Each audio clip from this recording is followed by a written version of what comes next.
নমস্কার বন্ধুরা, আমি কৌশিক। আর আজকের প্রতিবেদনে আমি জানাবো কালী ঠাকুরের প্রিয় খাবার কি। কালী ঠাকুরের প্রিয় খাবার ভাত, পায়েস, ফল ও মিষ্টি। এছাড়াও কিছু অঞ্চলে আমিষ খাবারও দেয়া হয়, যেমন ছাগলের মাংস, পেঁয়াজ ও রসুন ছাড়া। দেবী কালীর প্রিয় খাবারের মধ্যে রয়েছে ভাত, বিশেষ করে সাদা ভাত ও ঘি ভাত। পায়েস এটি একটি জনপ্রিয় বাঙালি মিষ্টি, যা দুধ, চাল এবং চিনি দিয়ে তৈরি করা হয়। মিষ্টি ভিন্ন ধরনের মিষ্টি যেমন সন্দেশ, রসগোল্লা ইত্যাদি কালীমাকে নিবেদন করা হয়। ফল যেমন কলা, আপেল, কমলালেবু ইত্যাদি ফল দেবী মার ওপর নিবেদন করা হয়। সবজি ভিন্ন ধরনের সবজি যেমন আলু, বেগুন, পটল ইত্যাদি, এইগুলো ভাজা ও তরকারি কালী পুজোর ভোগ হিসাবে দেয়া হয়।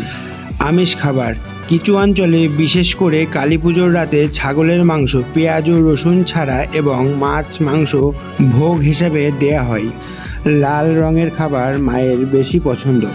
লাল রঙের খাবার যেমন লাল জবা, মিষ্টি, ফল ইত্যাদি মায়ের পছন্দ।